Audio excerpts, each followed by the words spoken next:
You cannot put out a story to be read or to be heard or to be seen, or indeed all those things.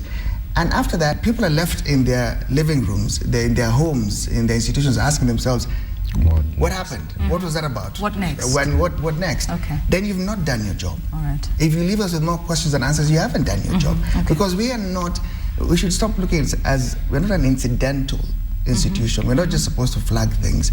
We're not traffic policemen where we just make reports at the end of the day.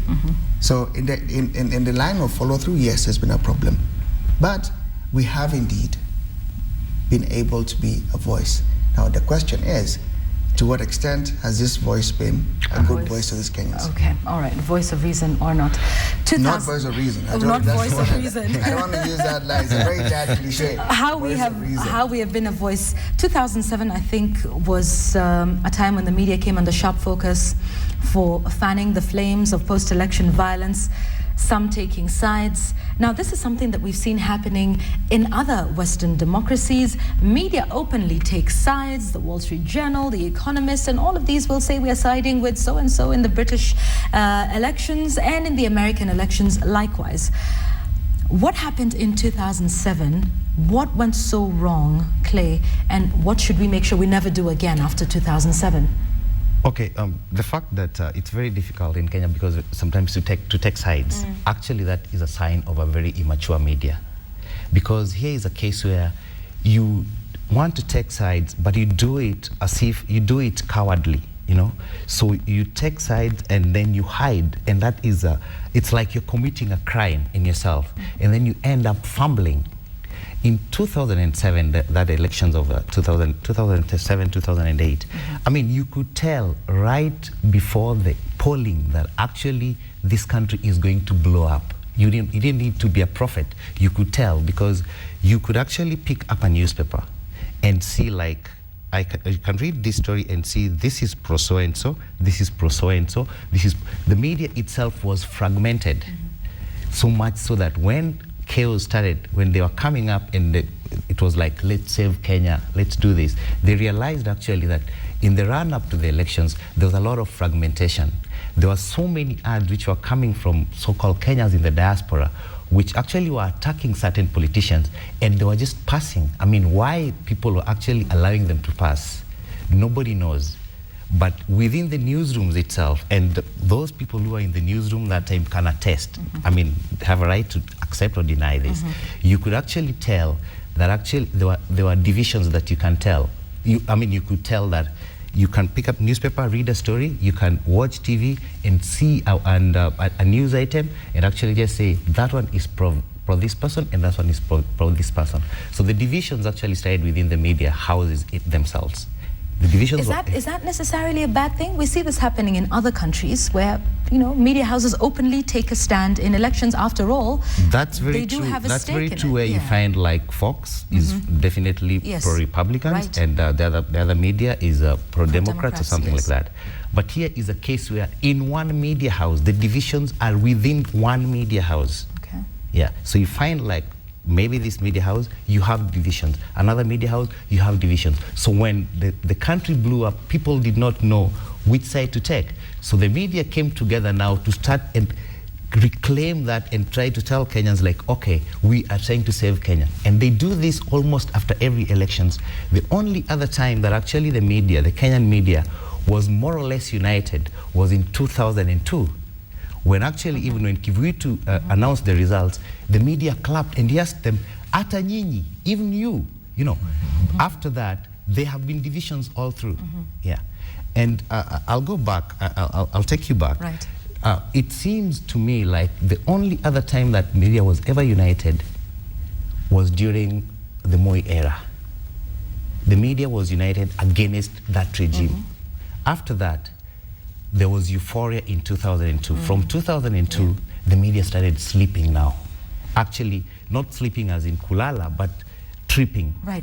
Yeah. But even when you talk about it then, the media did take a side and sort of joined in that chorus of Yote Yawezekana Bila Moi. Exactly. And even then, they did take a side, but it just seemed to resonate better with the public at the time, because the goal, I think, of all Kenyans at that time was to remove Moi from power and have a Mwai Kibaki, and we all know the euphoria that was at that point. Or anybody but, else. Yes, yeah. but at the, well, yes, I do remember some of the rhetoric that was going around in 2002.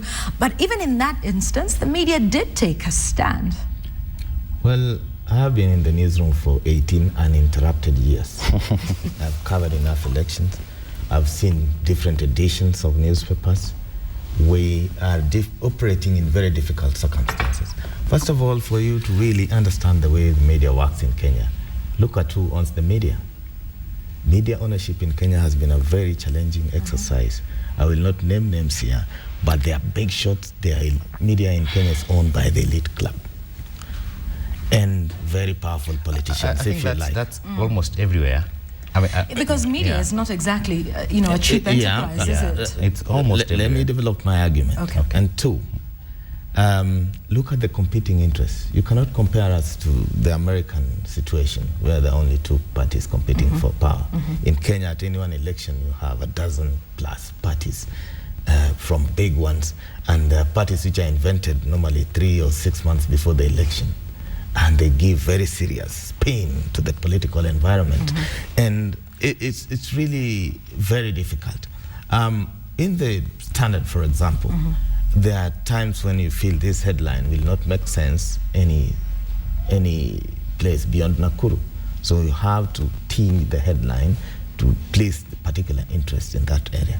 However, that's very difficult for TV, national TV like this. So how will you cut your bulletin to meet the interests of 42 ethnic divisions is a very difficult exercise. Yet to see a study trying to find a solution at that end. However, we've also had our pitfalls. I have attended more than a dozen serious scholarly meetings discussing the performance of media over the last 6 months. One of the biggest accusations, for example, in relation to the March for general election is that there was a spiral of silence, that IEBC got away with easy questions. We did not understand the paradigms and operations of the Supreme Court. Our anchors and reporters were busy trying to understand amicus curiae, yet these are normal day-to-day court terms. So were we prepared in terms of covering that election? And then there are scholars who are arguing that there were also ideological tests in the last general election. But I argue, I don't think there was any ideological tests. The major difference were those who have been fighting for, institutional democratic change and constitutional change in this country versus the status quo.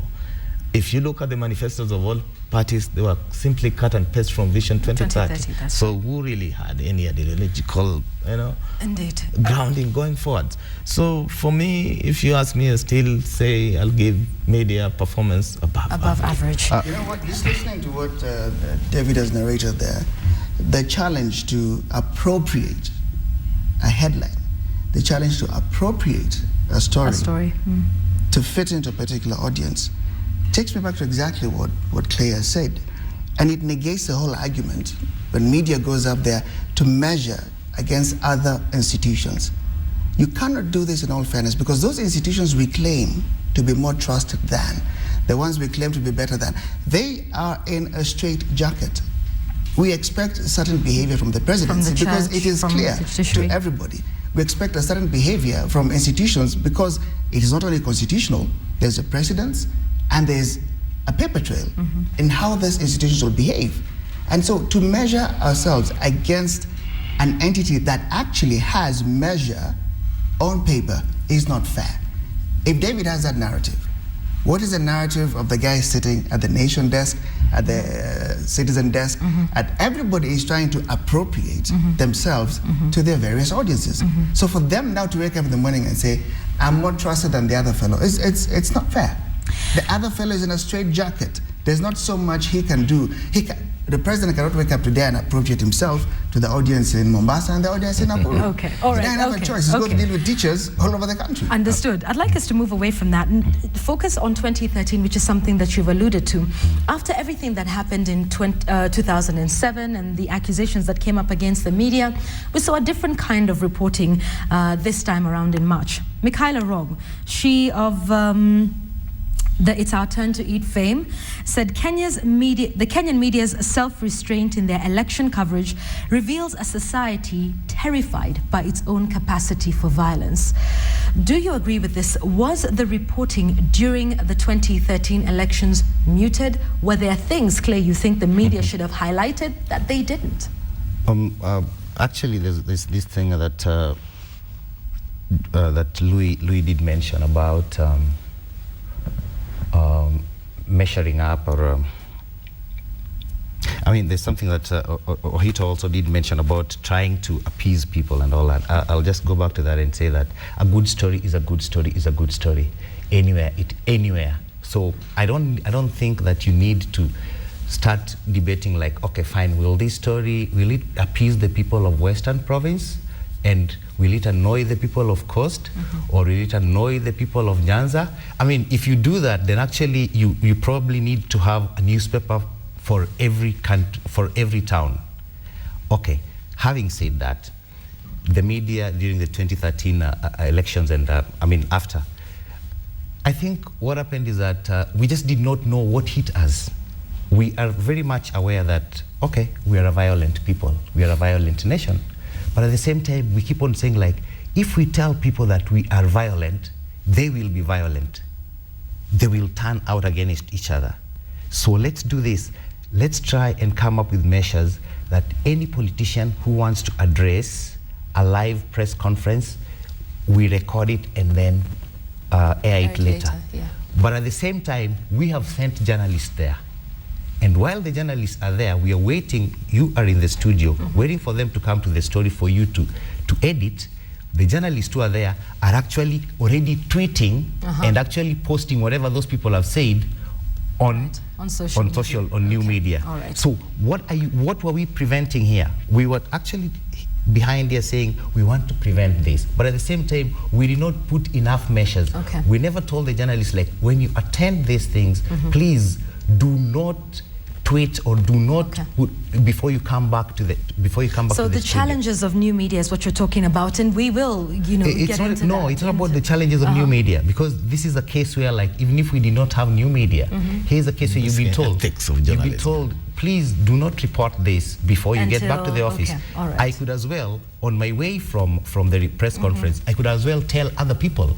I could as well call and tell them, do you know what so-and-so has said? Yes. So I still could do that. All right. Yeah. So the ethics in the way in which journalists conduct themselves, while out in the quest for a story. I'd like to, when we just talk about that you said we don't want to tell Kenyans that they are a violent lot, even though we know that they are. I'll give you an example, and David, you can just tell us this from the editor's point of view. When we were here on the morning of election, and I remember I did that early morning beat for about 6-7 hours. We were live on air. We received a report about something that happened in Mombasa.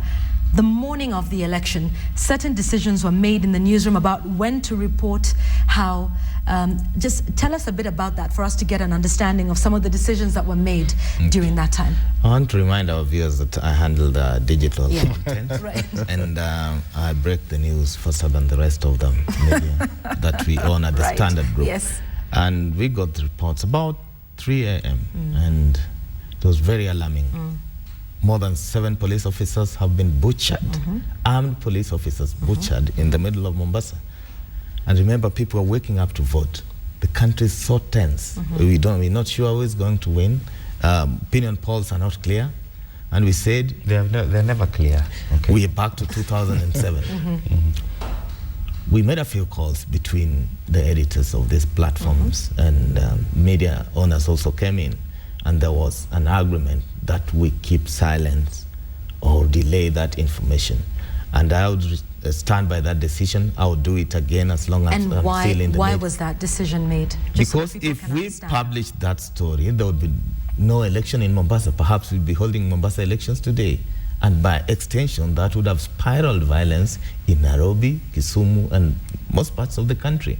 The country was so tense. It was a very closely contested election. And we did not want to inflame the audiences we are serving.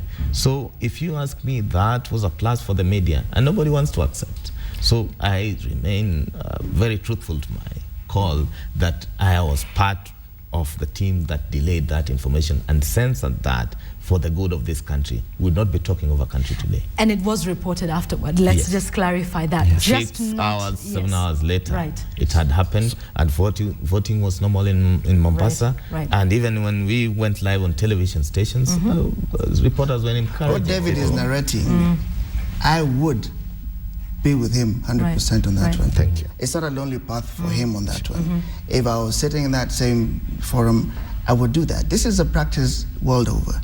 And even when there's a closeness between the media and an authority, there is an extent to which the media can be told, give us 24 hours, give us 6 hours. Right. It's not unheard of.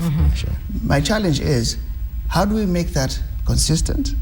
How do we make that fair? Because it's too far and in between. Right. At that time, it was driven by fear more than by reason. It was a question of who's going to take responsibility for this thing going on fire. But it wasn't driven by, okay, guys, this is what we normally do. Okay, this is how we weigh this thing, and this is how it goes. So I would look for a consistency in what David and his team did, because we need that. We cannot pretend here that everything has to be a hot stove reaction. You touch a hot stove, you get burnt, you wail. It can't be that situation, because then you will have a country that will totally be in chaos. Nobody allows for that to happen. Yeah, because information has to be managed. Because what David is actually mentioning is that if at all we reported that, elections could not have taken place in Mombasa. So what you are actually preventing here, what we actually aiding here was we wanted elections to take place. Whatever else after elections have taken place, yes, we can report it. Now, if you kill yourselves, if this thing inflames the country, it's okay, because actually we just wanted the elections. What we were protecting were the elections. That's why I think I agree with what Louis says. What Louis says is that we need some consistency. Okay, agreed. But could it also have been to prevent violence and the loss of more lives, as opposed to just saying that we wanted the elections to carry on? This is a wound that is actually festering, because the people who've lost the people who've lost their loved ones, and actually are telling that we are not going to report this, but there are people who are actually aware that 7 police officers or 9 police officers, no matter the number, the people who already know. And I'm very sure there were so many other reporters, basically, I mean in Mombasa or in that particular area, who sent this information out. What decision would you have made, Clay, in that regard? If you were in that position, what decision would you have made? I would not have made it like based on to protect the elections. It would be like, this is the standard that we set. Like, in the event that such a thing happens, let's inform the next of kin first.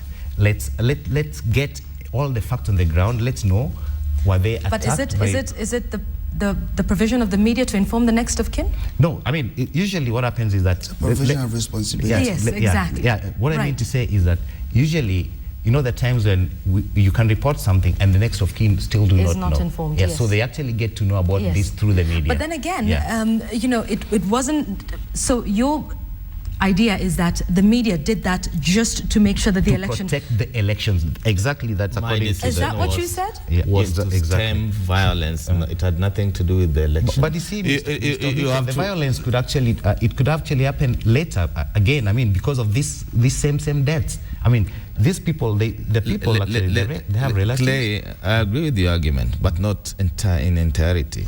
Look at how Kenya was balkanized in the last general election. And not that we didn't know what was happening in Mombasa and the leanings that came with that region.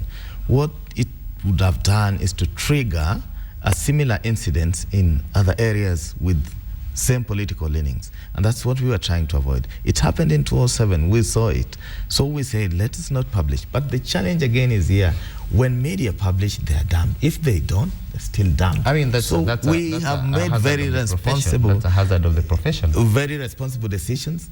It's in very tricky situations. And I think even those who came here from the international media, our colleagues, who came here to carry with headline templates of another bloodbath. Violence in Kenya. Went home ashamed and instead and tried to enjoy their holiday here. So we saw the big timers here going back without those headlines they had ready templates for. Right. So get back to the question of biases and leanings, all right?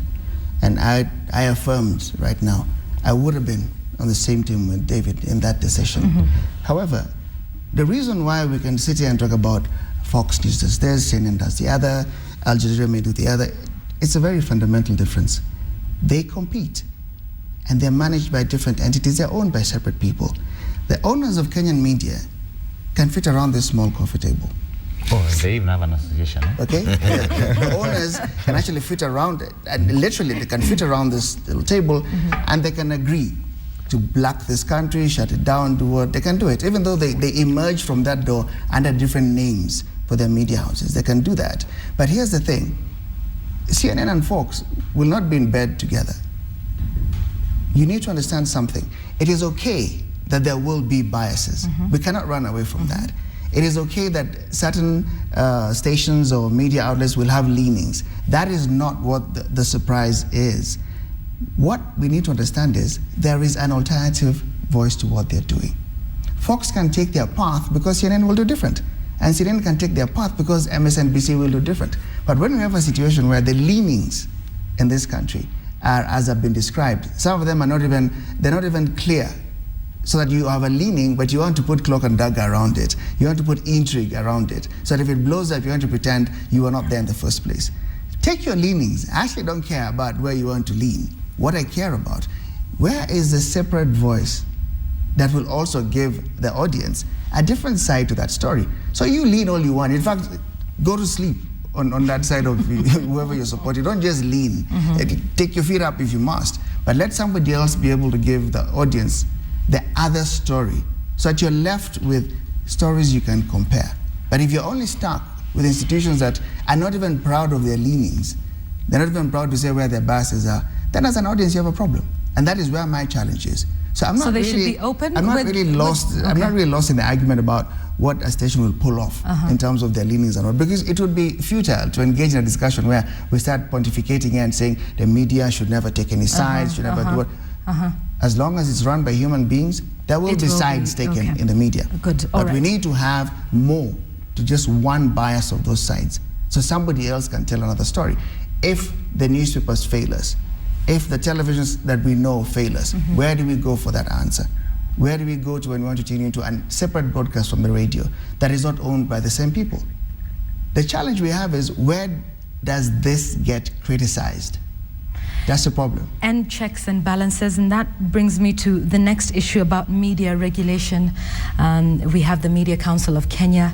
Let's talk about who checks the media and who's the one that says, okay, the story that you ran on page 17 was not factual. And, of course, a lot of people, individually and, by extension, a community would be upset with some of the stories that they read in the papers, what they hear on radio, what they watch on television. Let's talk about media regulation for a moment, David. I want to just remind us that there was a very interesting meeting about 2 weeks ago.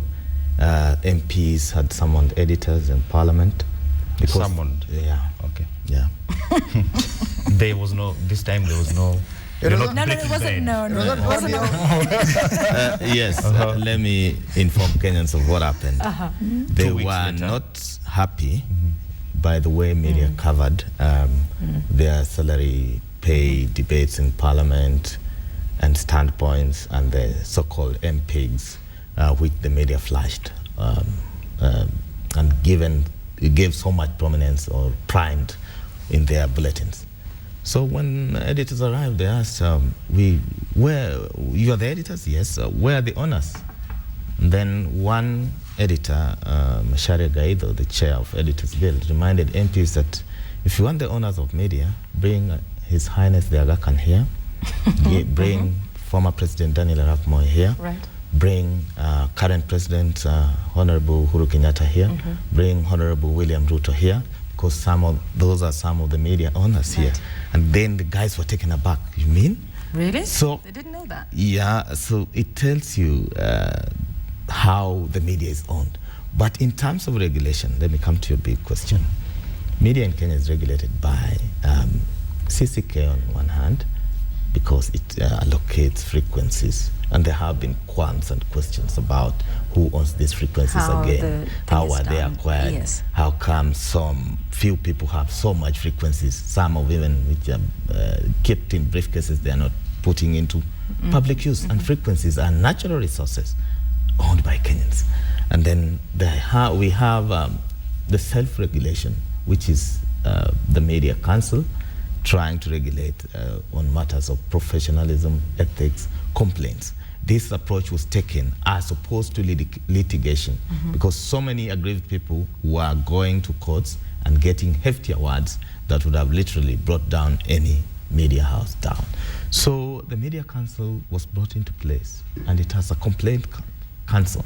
And if you feel aggrieved, the law says you go to the Complaints Commission and then table your case, and the editors and owners of that media house are called to that meeting to try and arbitrate. Sometimes we have had cases where journalists and media houses have been punished or given penalties, and there are also incidents when they have been asked to carry prominent apologies and also pay some fines. So that is how regulation happens. But there is internal regulation, which is the work of editors and professional procedures do from time to time. That is how it is regulated. Just to ask, if we have all these regulations, internal regulations, then how do we get to this level where we are summoned? I mean, why does the media get to this level where actually somebody stands up and tells them, you guys come here, you made this mistake? How did we get to that level? I mean, this is what I would like somebody to explain to me going forward. How did we get to that level where somebody can wake up and decide, you guys come for breakfast, and then we all took there. You guys now run to parliament because you made a mistake, and then we all took there. How did we get to that level with all this regulation, internal regulation? We do our work in public interest, and if we are saying that we have a small economy, we have a treasury which does not have resources, KRA is not collecting enough money, then we do our work in public interest, reminding MPs that you cannot take away this much of salaries. That point I yes. get. Yeah, but why do we get to the level that actually when you reprimand them, or when we say that actually you people, this is not the right way, they feel offended that actually they even have the guts to summon us to explain. Right. That okay. is my biggest question though, Clay, is if they were asked summoned, whichever word fits in that blank space, to go and meet the members of National Assembly, should they not? No, if actually, State House it should be in a way that the media fraternity for breakfast, should they not? If the IEBC summons them, should they not attend? What I'm talking about is this. The media actually, I'm not saying that you should be combative all the time, but you should be at such a level that it is them who come to you. They don't summon you, because if they keep on summoning you, then as a media house, aren't you also a servant of the people? And that's why you end up with these situations where the media was kicked out of some building in Parliament, because they look at you and see like, okay, fine, these guys, we can sway them whichever way we like. We can kick them out. You've been kicked out, and they still summon you, and you go. You've not resolved that issue. I remember very well in 2008, I do talk to editors and some of my professional colleagues privately. When they said like, we're not going to do live coverage, I asked somebody like, why don't you try and give these guys a blackout? Nobody told me, no, we can't do that. We can't do that. Is a blackout one of the ways, Louis? What do you think? So, I mean, what I'm talking about here is you need to take some stand. I am all for a very strong media, not a combative media. But then some may also say when you have a move like that and you're being invited to discuss these issues, because the media, to be fair, also does serve the members of National Assembly, also does serve those residents of State House. From the story I get here, if I can put it in Swahili, walienda kusomewa.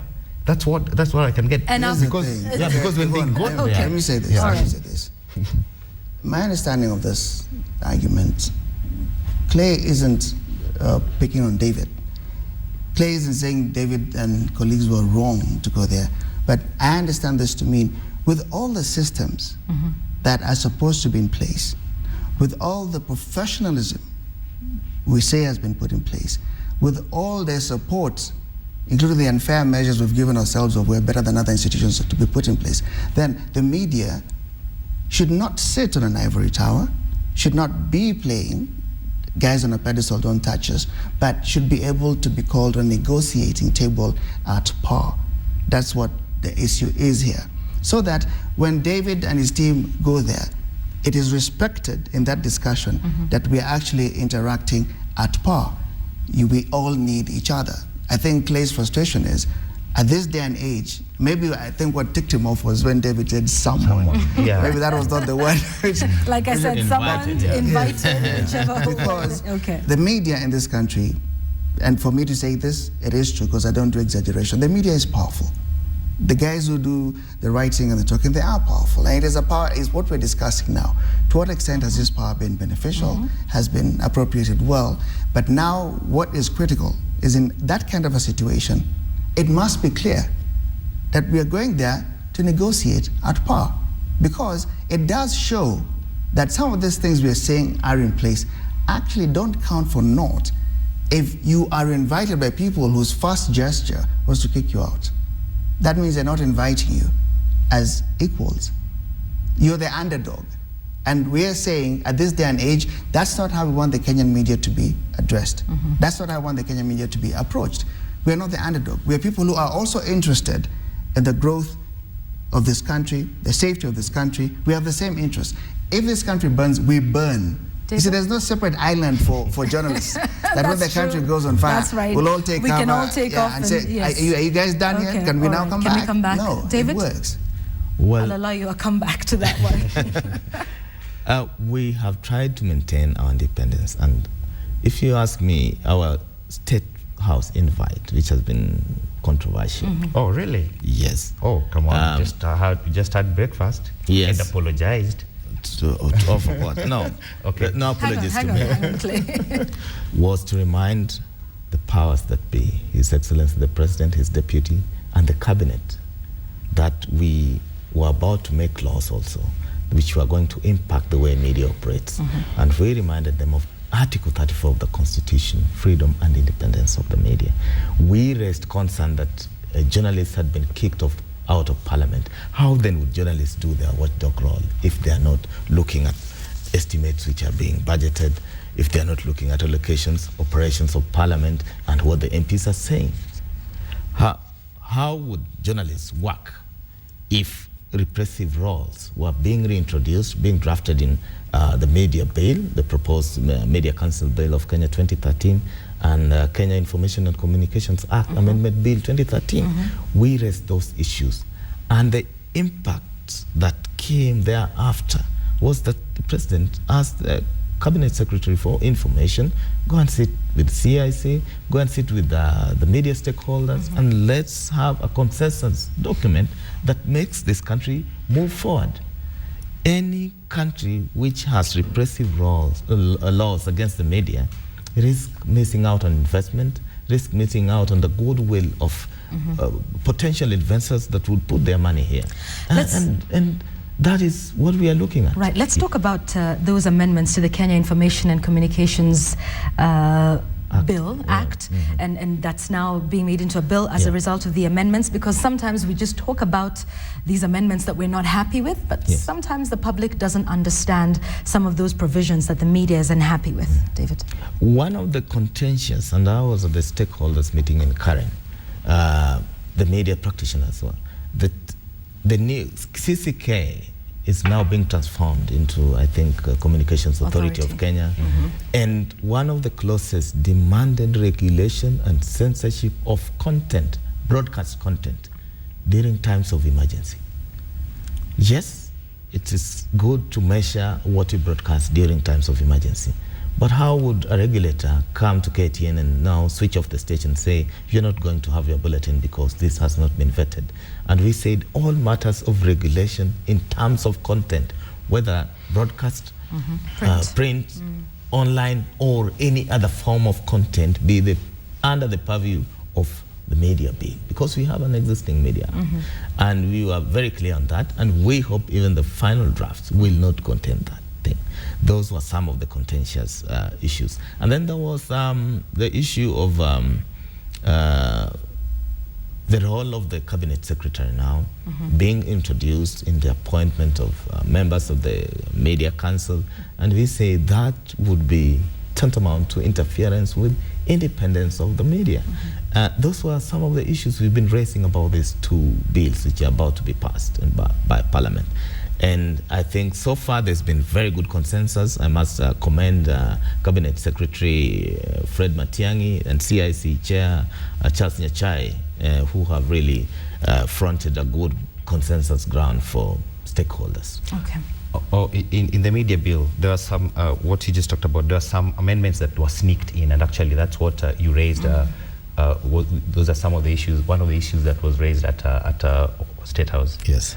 So what I'm asking is this: if at all we never got this chance to get invited to State House, could we have gotten a forum to raise this issue? We have always raised them, okay, and we have always made headlines out of them, and we have reminded people freedom of the media is cardinal, and we cannot just give it away. Again, that my other issue is this: why do we get to this level where this media bill and even KICA, that is Kenya Information and Communication Amendment Act, all these things you guys have been talking about them over a period of time. Yes. Why is it that at some point when you thought like everything had been ironed out, then they come in and sneak in these things? Do you know what that shows me? It shows me that there's some kind of disrespect towards the media. There's some kind of disrespect. And this is what I keep on saying. Why do these people, why do they get the spine even to disrespect us? Do you know why? It is because the other day we were invited to the State House. We were invited by IEBC. We were invited to, we were summoned to Parliament. You had another meeting in Karen. I don't know where it was. At what point will the Kenyan media also say, like, we are inviting you, come and sit here? What point will that be? All right, point made, Clay. Let's talk about this State House invite that seems to have stirred up quite a bit of controversy. Louis, what are your thoughts on that one? On, you know, the media sort of playing nice with the state, the media playing nice with IEBC. Is that necessarily a bad thing? If it was my decision where I would lead a media house, I would engage with everybody. That's not my challenge. If anybody invites me, I would engage with them for the basic reason it will allow me to give follow-through in my story. From State House, I come with a reference point. Talk to Waziri Matiang'i, talk to Mugonyi, talk to Isipisu. That is not the challenge. It is what you do after that engagement that will signify and indicate the levels of success and respect that Clay is challenging the lack of right now. It is not in who you engage, it is what happens after that. That State House engagement for me, I don't discuss it as a controversy. I'm worried about what happens after that. And if you followed keenly, and for me the biggest thing that happened was it was broadcast live. Look at how clever the president was. When we went there wailing about, well, I kicked out of Parliament, what did he say? He nonchalantly said, if I do bump, that was his actual word, if I do bump into the Speaker of the National Assembly, I will let him know what you say. Why? Because he knows his jurisdiction. Do you understand? He knows his jurisdiction. And he's telling you guys, you're not going to put this on me, and then every other 2 days you'll start your crazy countdown whenever you say, it has been 3 days since the president said that he will do. He's cleverer than that. So the engagement isn't the problem. What happens after that engagement? What happens if the media doesn't take up the role of challenging those institutions that have been set up? They directed us to go to certain places. Now we have to do it. And so if anybody is inviting us, yes, we will come to you. But there must be, to the country, an indicator that once you've engaged with the media, certain results will follow. I think that's probably what David is talking about in terms of the fact that they've now started to have meetings with the Cabinet Secretary. David? Yes, and let's not misunderstand the meeting at State House.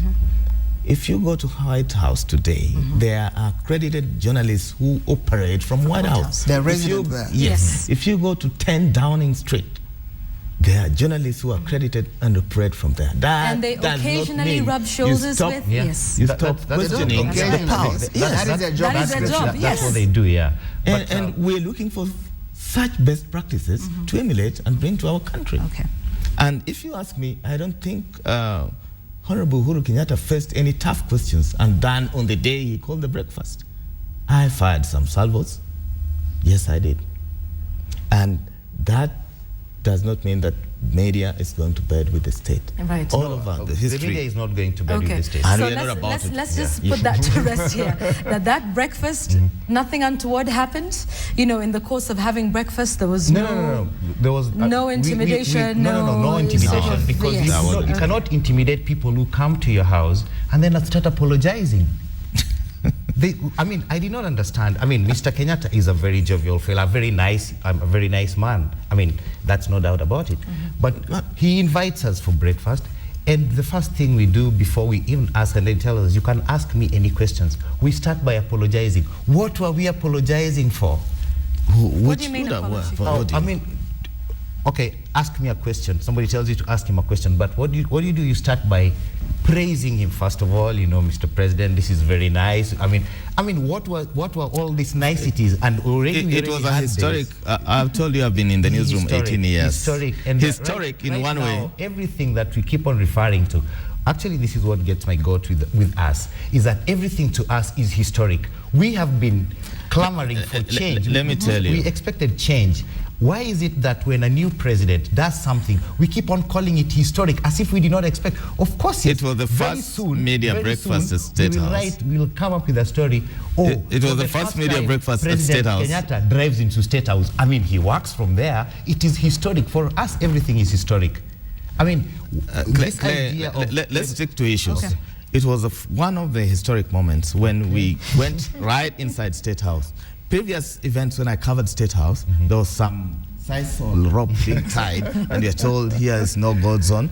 And then the then occupant used to remind us that I've called you here today to tell you, my family members, I am very glad, I'm very proud of Uhuru Kenyatta that he called us to discuss national issues. And he asked us to raise any concerns we had. With that. Yeah. What I'm talking about is this, Mr. Hito. And we're trying to break down those barriers. No, let's get to a level where actually we also have a say. When can we, is there a possibility that one time the Kenyan media will say, like, Mr. President, come and join us. We have invited you for dinner. Is there such a time? 3 days ago, the Deputy President came to KTN Studios. Can I help? Here's the thing. There is a build-up, okay? There's been a build-up which has been championed by the media, that we are actually in adverse positions with the sitting government. Do you understand? Now, when we light up our storylines on heavy critique, when we light up our narrations on heavy critique, you raise an expectation from the citizenry, all right? Now, the picture you paint for them is that actually, I have got a lot of issues to settle with this guy if I could only get to him. So we've spent years as a media painting that picture. That one of the reasons why we have to keep coming back to you as a citizen and telling you, you know, this isn't working. It's because, first of all, these guys are too scared. We don't say that first. We say they're too scared to meet us. That's usually what we say. And then, after we've self-aggrandized, we then say, we don't have access. Right. Now, the lead up to those two things is a picture that says to a Kenyan that, you know what, the day these guys will meet, it'll be fireworks. So the disappointment you're seeing in Clay is when these people actually met, okay, and people are holding their breath and saying, now, let us see it rip.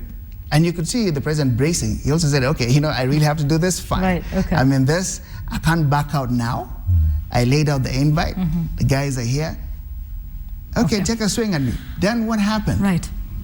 When people were expecting that David and Tim will come out swinging baseball bats, they popped roses and candy from their pockets, you know? Okay. Like, hey, man, it's been a while. I'm so happy to be here. Right. What's that? Let's get to it, though. Because everybody now was taken aback. They're like, oh, all right. Okay. So there is actually no adversity? All right, Even fine. these guys are the same. Here's the and thing, that is though. why the story started.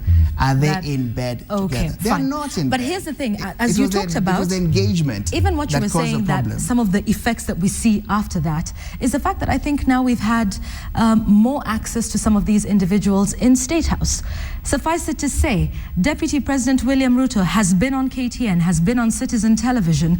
You know, we have at least, that is a good thing. Can we agree on that? Why is that even being challenged? That's a good thing? That's one of the good outcomes of it, right? That has always been there. Yeah, that should be can we agree? We should be able. That has always Can been we there. agree on it? That's not gentlemen? historic. Not good. No, did I say the word historic? Not good. That has always been Did there. I say the word historic? I said, listen, one of the good outcomes of this process is that we now have these individuals who are open to interviews, like you say, on our turf, on our space, where we can ask the questions. We will get to how those questions were asked by various media houses in another moment. I think that but then again, it should be the normal thing, yes. but it was a good outcome of what happened in State House. I don't want to rate it good, bad, or better. Okay, it was an outcome. Yes.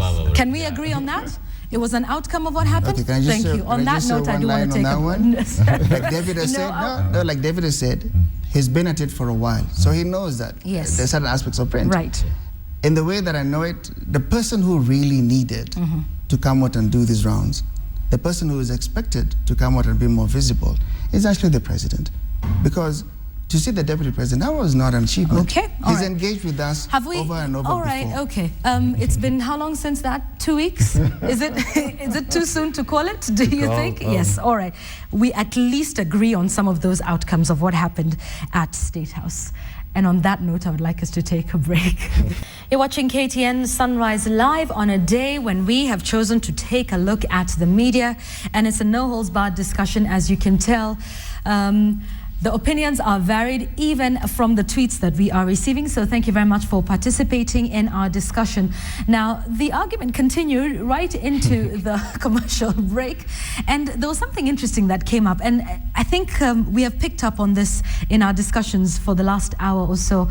And we're talking about blackouts. And there are times when we say, okay, you know what? And even the public says, look, if the members of parliament continue to ask for salaries, why don't we give them a blackout?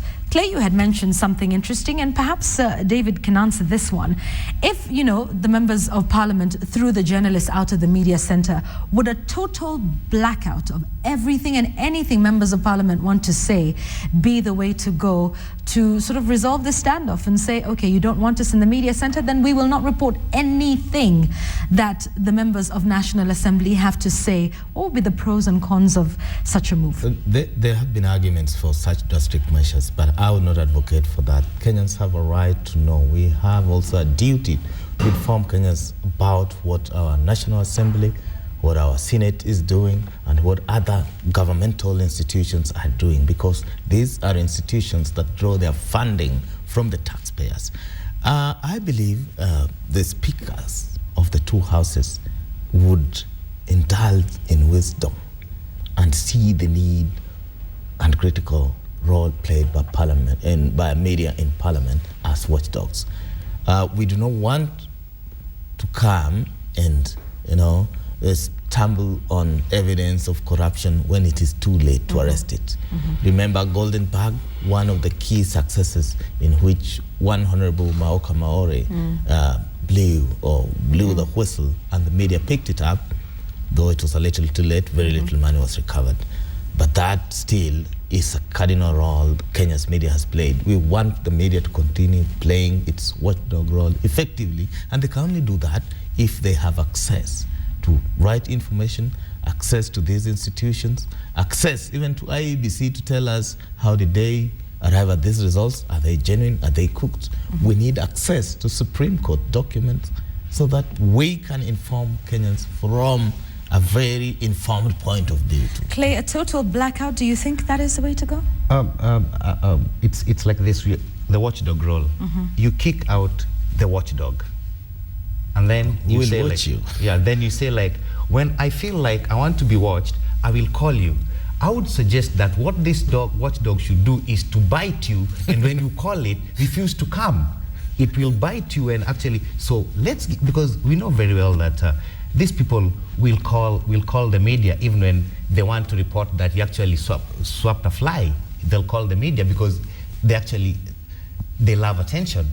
So we can actually decide this is what you're going to cover and this is what we will not cover. We can draw those parameters, because if you have kicked me out of the media center and then you have an issue that you want covered, and then you call me to a hotel, as it was said during the break, yes. And then you call me to the hotel. You've called me, you want me to cover you. I will not come. Because you kicked me out of the media center. Allow me, would it depend though on the content of that press conference? That there are some, like you say, and you know, to be fair, of the fraternity, we do choose some of those press conferences. You know, some we find, well, okay, you know, they just want to swap a fly. And some are really important. What happens? Yes, the journalists have been thrown out of the media center, and the members of National Assembly call the press to a hotel. It's something important that the public has a right to know. Do we decide not to cover that event and the public loses that most privilege? Important things that come out of Parliament, the parliamentarians, the members of the national, they don't call. The media always finds themselves the most important things. They never call. When they call you, it is something so, can I use the word nefarious? It's something so small, you know. But something probably which the public has a right to know. Let's not judge it based on how nefarious it is or how small.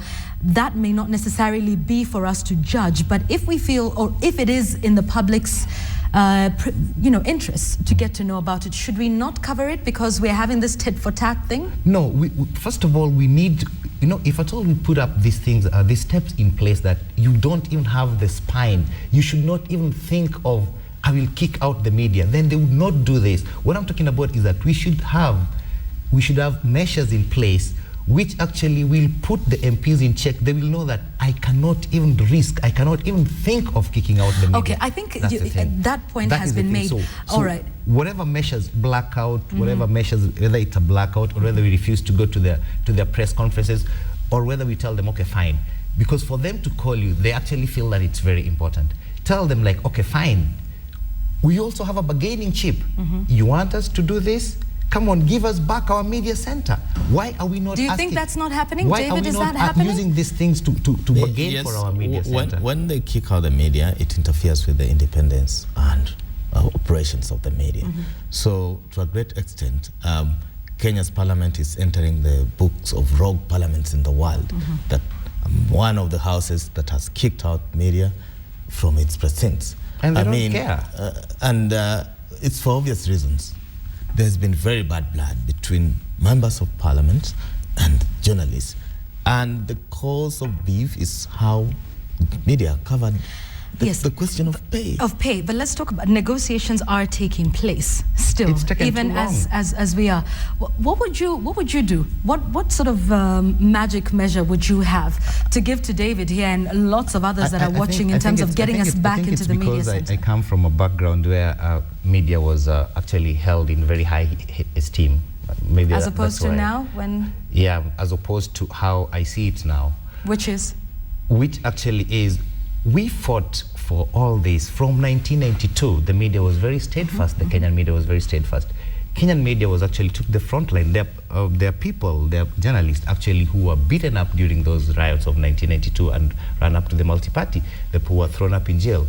So we fought for all these freedoms until now. And then in 2013, somebody kicks you out of the media center. All right, Clay, back to the question. What would you propose in terms of what should they be doing harder, much more firm in terms of getting us back into the media center? What we need to do now is like, when they call us, let's refuse. Let's say, no, we are not coming. You come to us. Let us cover them on our terms.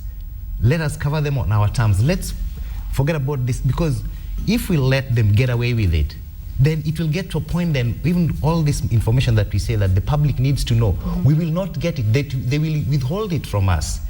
They will say like, why do we need to give it to them? So we keep on saying, using this as an excuse that, this might be something important, this might be something important.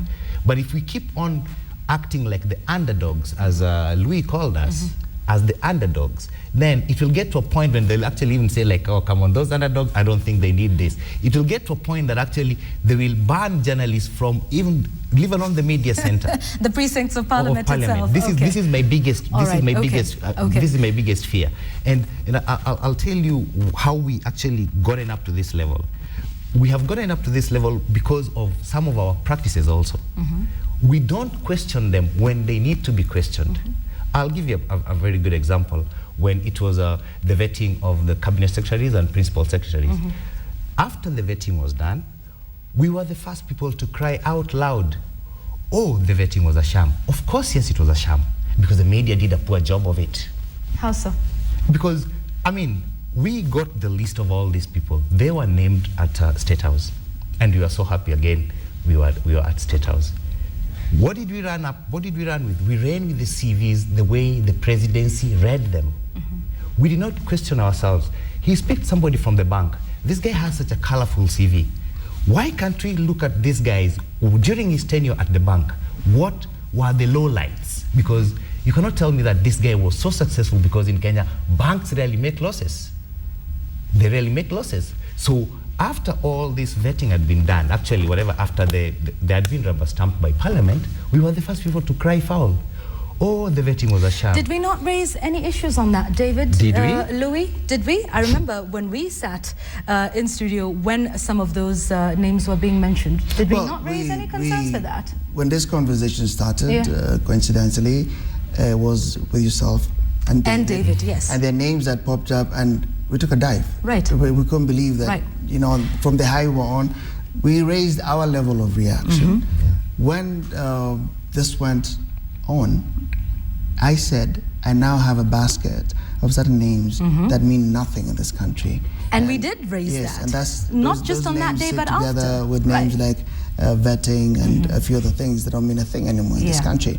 But Clay's anger cannot be downplayed, especially when he can tell you he's been there at a time when the media was more respected. What does that mean? Even those who do not know the detail of the workings of a media house are able to see as Kenyans that there have been tougher presidents in office who've been more vicious, more impatient. But the media survived. There was never an incident of shutdown. Well, in this day and age, no, to the extent that they were thrown out like that. Okay. In this day and age, when people are cavorting with the government of the day. Cavorting is the word, yeah. How can this be the That's day? the word you've been trying to look for this entire time? That is the exact. How can this be the day that you get kicked out of the National Assembly? That is an anger that cannot be downplayed. All right. So we must not relent on that, because this is the day and age when everybody says everything is a negotiation. If it is, you can't negotiate from that point. Okay. Now, the other point is the lack of follow-through is what brought us to that level where the media is now undeserving of certain qualities and respects that should be due to them. Okay. And that brings you down to the question of competences. So when you get to a level where somebody sitting in a public office thinks they have the luxury of to deal or not to deal with the media, then there's a problem which we need to address. Okay, point made. Point made on that one. I want us to move very quickly because we'll run out of time. Let's talk about the content of media and perhaps focus a little bit on what happens on radio stations, because I know we've talked a lot about what happens on television and in newspaper, and we'll come to Twitter, Facebook, and the internet in just a moment. But you know, questions have been raised over time. What are your thoughts on what happens on our radio stations, the content, breakfast shows and drive shows being the biggest drivers of a lot of the conversations that I had in various areas of society? You know, we're talking about what so-and-so said in the morning, at the salon, in the matatu, on the way home or to work. Content of radio stations. Let's start with you, Clay. This is also, it's a, I don't know whether to call it a problem, but it's a part of what we do, where we come up with something. After we've come up with it, that's when we realize, oh, we need laws to regulate this. The same way with like now what we're doing with the KICA, Kenya Information and Communications Act, and it's the other one for data. It's a data protection bill or something like that. So we came up with things like mobile telephony And then after we realized, like, oh, you know, these guys can actually give our information. So let's come up with So we put the cart before the horse. Yes, in let's many come occasions. up with the law. Okay, So this is exactly what happened with radio stations also, is that there was, as you call, what was it? What do you call it? What of the airwaves? Liberalization of the airwaves. So radio stations was being set up left, right, and center, and like some of the frequencies, some people got more than they needed and all that. So what we've ended up with is what most journalism schools don't teach. It's called tabloid radio. That's what we have. We were never ready for tabloid radio. It is so difficult to regulate tabloid radio because you don't know when I am sitting there behind the microphone what is going to come, what I'm going to say. And the other day, somebody asked Mr. Kenyatta for his daughter, for the hand of his daughter on radio. Tabloid radio, because we have liberalization of the airwaves. So we don't know actually at what level should we, what are the parameters? What are the parameters that, okay, this radio is classified as a serious radio station, this radio is classified as tabloid radio, this radio, we don't have that. We've not classified the content for radio. We don't know where to put it because we were never ready for it. It hit us, it came as a shock. And we're still trying to get together like, okay, fine. So that's why you see some attempts, people complaining. I mean, there was a time, something was aired on radio and there was a complaint. I think it was handled by the complaint commission of MCK. Media Council, yes. Yeah, which I don't think should be there, but that's a story for another day.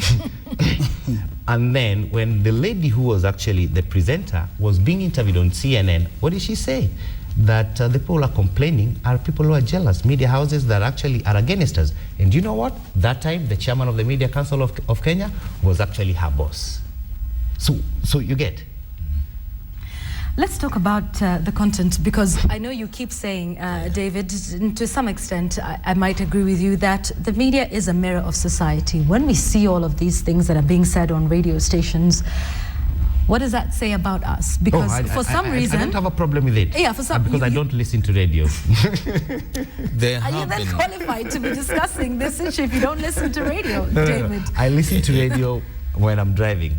Most of the time, and I do that for very few times. There have been genuine complaints about some of the content in particular FM stations. Some say it's content which is not appropriate. Some say it's content which is embarrassing. You are riding on a bus or a matatu with your mom or your mother-in-law, and here is one popular Nairobi station which is always unleashing, bedroom talk and sex talk, and that has not gone well with a section of society.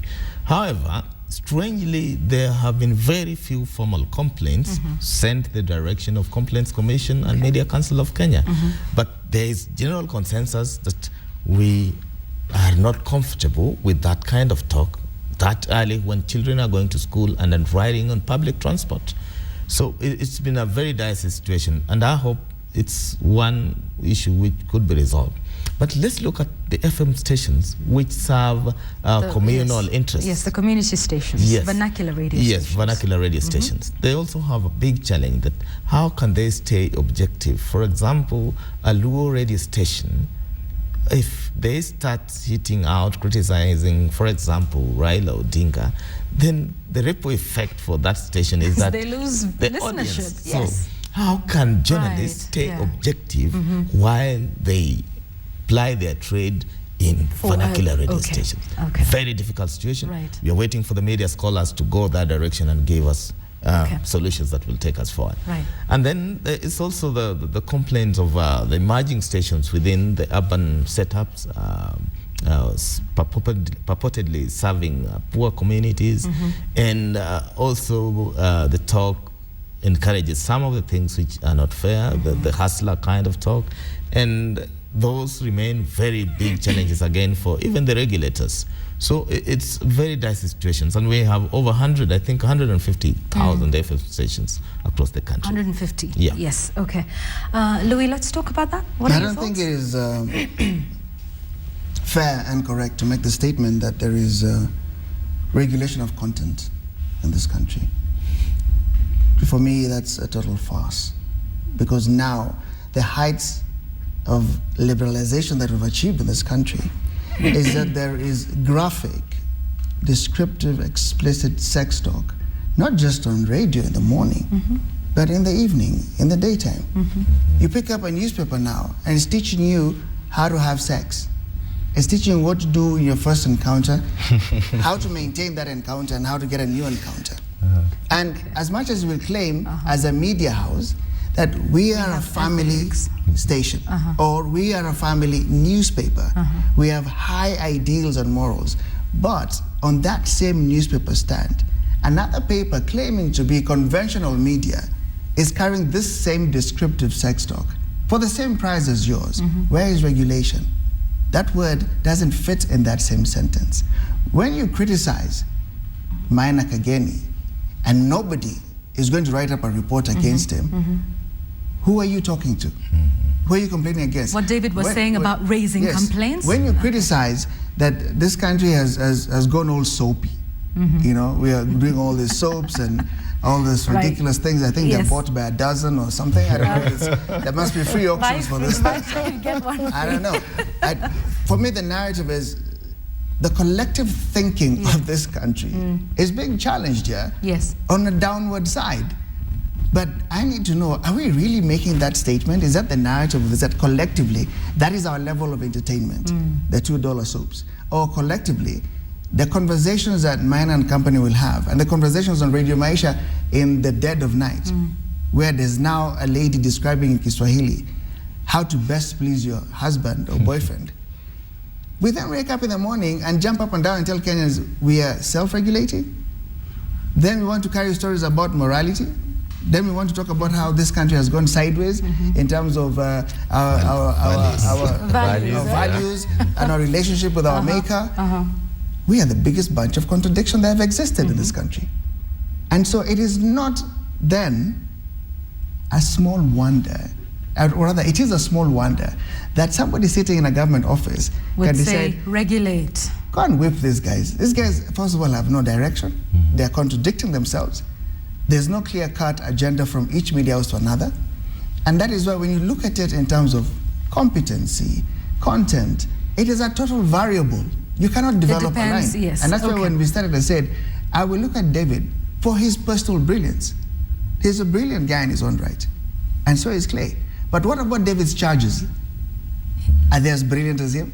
What about David's charges? Supposing David goes on leave for 1 week, will he survive without 1,000 phone calls to run or not to run? So-and-so did this. I have a scenario. You remember what happened when we were in Mombasa, training with the National AIDS Control Council, and somebody ran with a story that wasn't even checked. They had to find you from whatever else you were doing. So that is a situation that is not being addressed. And in the absence of that, until media can shut its own door inwards and ask themselves, what line are we speaking about there? It is a total fallacy. It is a total sham for media to step up and say, we'll speak to morals, we'll speak to regulation, we'll speak to giving direction to this country. Because here's the thing, Louis, though. Should they then not necessarily define themselves in that regard? Define who? No, the media house. What should a media house now not say that we are the bastions of this and this is what we do, to just simply allow it to be a media house, open season? Listen, a media house. Today we're airing this sort of thing. It seems like it's an open season all the time. A media house can claim what they want to claim to their own fame. I don't care what they want to call themselves. If they're the media house that brought the moon and the stars together and managed to put it in one cocktail, they can put billboards up saying that. Not my problem. What they cannot say is that they can speak to morality as an authority. That therefore was my question. They cannot speak to those areas because within themselves, you don't need to have an expert eye to see the contradiction. So let's not step up on that pedestal of and pointing that's what fingers. I was saying. So should we not step up on that pedestal there are certain at all? fingers we can't point, really. We should we not be pointing those fingers? No, we Let shouldn't. me remind viewers that there are very clear-cut, enacted laws that govern the practice of journalism in this country. There is a code of conduct of journalism, and then there are professional ethics. These are found in the Media Act. However, media, like it is all over the world, has become the only profession where non-professionals can ply the trade. we have as many people writing today who are not trained journalists. We have your grandmother at 85 years old with a smartphone can take an award-winning photograph. And the space is changing very fast. So I must remind all the media houses that we must ensure all our journalists are trained, and over and above training, there must be continuous education to remind them of David, the ethos of we're journalism. talking about journalism, but then I would be inclined to say that then what we hear on our radio stations is not necessarily journalism, because media houses also have entertainment aspects to them. Yeah. Should we not be applying these journalistic ethos to a radio presenter? Look, because their work is not journalism. I agree with you. Yes. Of all this nonsense. That's right. What David has captured is the basis of all these things we're seeing, because he's nailed it. I agree with that. But do we get to a point, Louis, where we're calling a radio presenter a journalist? Yeah, well, who calls him that? Is it not the same media? In very many instances I've got, radio presenters are radio presenters, and they provide the entertainment aspect to it. What I think what David is saying is, like, even if you don't have to go to a journalism school, but at least there's some of those ethics that rules of the game that you have to adhere to. Sure. The only problem with journalism is that it is, unlike other professions, it's couched in a right to freedom of expression and all that. So it's very difficult to professionalize it, unlike law. And that's why you find we have Law Society of Kenya with their office, and we don't have an office for the Journalist Society of Kenya. Okay, all right. Yeah. But, you know, in any regard, I think it would just be very important for us to make that distinction, particularly with radio, because that works on a rather different scale than, you know, television or perhaps print. Maybe some may take offense with that, but I just do not think a radio presenter classifies as a journalist, and perhaps the rules don't apply. They do that a lot, and actually even the comedians, or I prefer to call them comics. But I watch a lot of comedies, and not local. But the thing is, I do tend to understand that Jon Stewart, who does the Daily Show with Jon Stewart, is a comedian with his own show. That's right. But actually, what he is basically by profession, he is a journalist. So should we have everybody who's not a trained journalist out of the media? So if we, even when we have these people, I think then it comes to that level of ethics. Let's draw the parameters and say, okay, fine, these are our regulations. But as long as we treat it like it's tabloid radio, it will depend on how many times in a minute can you say the word sex. Okay, then all right. we'll hire Clay, you. allow me, because we've got just a short time and I really want us to discuss Twitter and Facebook for a moment. But let's ask ourselves, Maina Kigeni is one of, if not the most popular breakfast radio presenter in the country. People are listening to him. And as much as we sit here and we say, oh, morals, ethics, and they're talking about sex, but the public is eating this up. What are your thoughts on that? I mean, the fact that, you know, we can sit here and say all we want, but people tune in every single day. Yeah, because that's what Kenyans want to hear. That's why I would not want to call it... I'd leave it at that statement. I would not want to call it moralize on all that. All right, it's what Kenyans want to hear. That's what they want. And like we said in the beginning... That's the people who tune to it, that's what they want to hear. Right, and like we said in the beginning, that we do judge the media and how it performs based on the people, the consumers of what we do, the services we provide. Yeah, so like we said, it is a reflection of society. Unless we tell Maina or whoever it is that these are your regulations, Maina will let rip and say all these things, and then but the public really seems to like it. Here we go. Nobody ever Who is the public? You know, we must be clear. Until you tell us how many people listen to that particular radio station. Do you want to take a look at some of those? There should be an audience study. I don't know. I don't think that actually a group of Kenyans or some Kenyans who called somewhere and said, like, we need that kind of a radio station. We need that kind of a radio station. But when it came up, they actually embraced it. But they listened to it even though they have got choices. How many radio stations are there in the country? They can change the dial any moment they want to. What needs to be told is this. If we leave it at it is a reflection of society, we cannot claim to be the most sexually exposed human beings on the face of this earth, and so we're the ones who will champion all the sex talk on radio and television. We cannot then go back and into our little cocoons and say we've solved the situation. If you look at modern societies, how do you measure to Scandinavian countries? How do you measure to Americans, Europeans? They're equally alive to this aspect, but it is a duty of a certain authority to regulate what content is put at what time. You don't just put out anything you want and claim people want to hear it. People will always want to hear what they want to hear. But the reason that there are certain institutions in place, they're supposed to act in the greater good of the country. And that is what is absent here. All right. The certain freedoms we have now are totally abused. But my point is also that the public does have a role to play in the discussions that we are having now. I think they just don't know their rights, that those who can complain, there's a formal way where you can raise your complaints and be listened to. Okay, let's talk about Twitter, Facebook, internet people, have blogs, people have websites, and the bearing that is having on mainstream media. Like Clay said, you can be at a press conference and even before you've come back to the studio or your edit suits and you've edited out your story, you've already started tweeting that out. David, being in digital here at Standard, tell us what your thoughts are on that. Any serious media house worth its salt must have what we call a social media policy, which is enforced from time to time by the editors and practiced by the journalists. I know for sure the Standard Group has one developed, which has been circulated. There's one for Nation Media Group. And if you look at, I have examined more than a dozen social media policies from CNN to Huffington Post. And there are very different regulations which have been set up.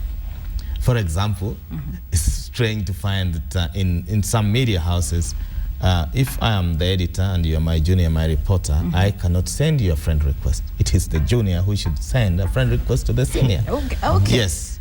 It's very controversial. We tried to propose it in some levels. Really? It didn't see the light of day here because maybe of the societies we have, environment under which we operate here.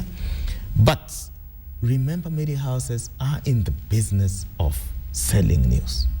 We are businesses. We are not state corporations. So if you break a story on your personal Twitter handle and deny KTN, for example, that chance to break that story, it means you are compromising your own product. Okay.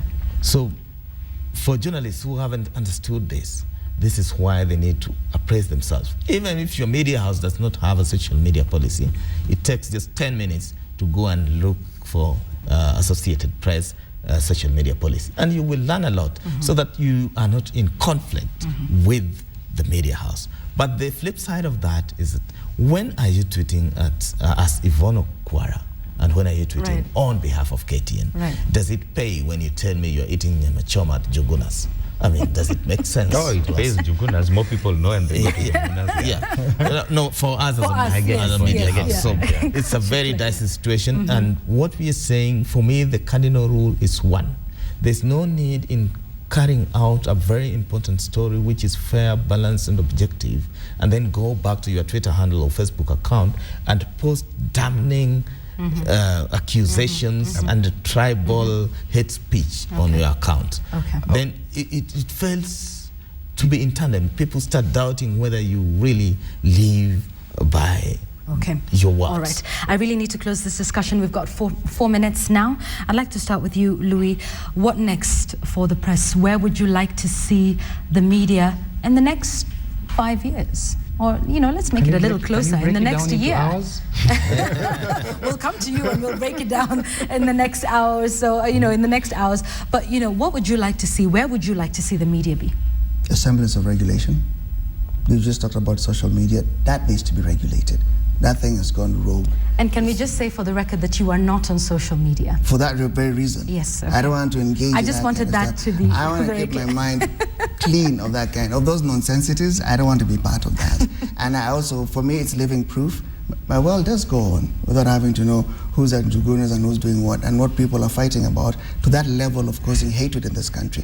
When you sit in your corner and you can say all these things, that false safety you have, to hurl insults at people and without abuse them. Without people seeing who you are? The level of, for me, until the level of responsibility overtakes the level of irresponsibility on social media, I don't see the value of it. So I'm happy to be absent of that. Regulation has to be there at some cost, whether they want to do self-regulation or they want to find a way to balance it with the government. But nobody in an institution in modern day living can claim to run a full autonomy with no rules to it. The other thing which is critical for me, competences have to be gauged, measured, and raised. This cannot continue with the default sector. Because you couldn't be a teacher, because you couldn't be the doctor, because you couldn't be a driver. You went to visit Yvonne one day. Or because you're pretty enough, because we do get that accusation quite a bit. Well, it's not an that accusation. It's about looks. Listen, it's not an accusation. I find it an accusation. But it's not based on falsehood.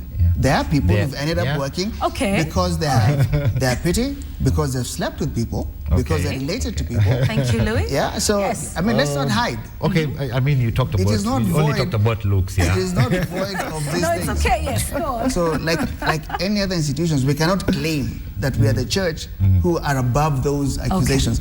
If people were given a place to speak in confidence, they will give you stories that you will shock Indeed, you. Louis. So I'm that sorry. is there. We're so running I'm saying, out of time. let's have competencies. Okay. This is not a default sector. Okay. Let's have people who actually plan to be in the media, so that we don't have brilliance that is so isolated and few. There should be more David Ohitos. Because when we're able to have people like David running that shop that is running at the digital center, then you will see a collective rise Louis, in competence, I and have the to bar leave will it at go that. up. Thank you very much. That's what I want. Okay, Clay, you probably have a minute to do that. Over the next hours, where would you like to see the media be? I'll keep it brief. Yeah. And I won't go to all those bells and whistles and all that. As for social media, or rather new media, what we need to do for journalists is that if you work for Standard or you work for KTN, it should at least have David Ohito KTN or David Ohito Standard, your handle. So when you tweet, when you send any tweet under that, it comes out as that official position or whatever it is. Because in other places, that should be the basic. In other places, I think that the journalists who have actually who've lost their jobs because of what they said over an issue. Okay. Yes. When it comes to this other one of the media, over the next 1 hour, I would like to see Kenyan media start gaining back that space it lost. The one it gained from 1992, and then it lost from 2002. The one it has lost over time. And it's not in bed, again, I want to say this, the media is not in bed with the government. The media is a lonely voice calling out to the government, come and sleep with me. Thank you, Clay. David? I want to see Article 34 of the Constitution fully implemented, freedom of the media, so that they can do their work effectively, inform, entertain, and educate from an objective, fair, and balanced way. I want journalism practice to be at its best. Indeed. A very good way to leave it at that for now. Thank you so much, gentlemen, for coming and for being as candid as you possibly can. The aim of this discussion was to be as fair as possible. So we wouldn't sit here and say, oh, you know, the media, we're doing a great, fantastic job, but to be able to raise some of those flags. And the idea of this discussion is to see a stronger media that, tells the story as it should. So I thank you so much for your time this morning. Don't have time for your feedback, but I do have time for my quote of the day for you today. And it looks like great minds think alike, because Anthony Nyasimi, you just tweeted my quote, took it right out of my mouth. A press can, of course, be good or bad, but most certainly without freedom, the press will never be anything but bad. I'll take that again. A press can, of course, be good or bad, but certainly without freedom, the press will never be anything but bad. Thank you for all your feedback. And for everything, all your tweets, all your SMSs. I have 30 seconds. Which tweet will I pick? Surely. No, it wouldn't be fair. There's so many tweets that are coming in. But thank you very much for your time and for this discussion. Remember, it goes on and on and on. And remember, you have rights to, as a consumer of the media products and services that are churned out on a daily basis. That's it from me. My name is Yvonne Okwara. We'll see you again tomorrow. Bye-bye.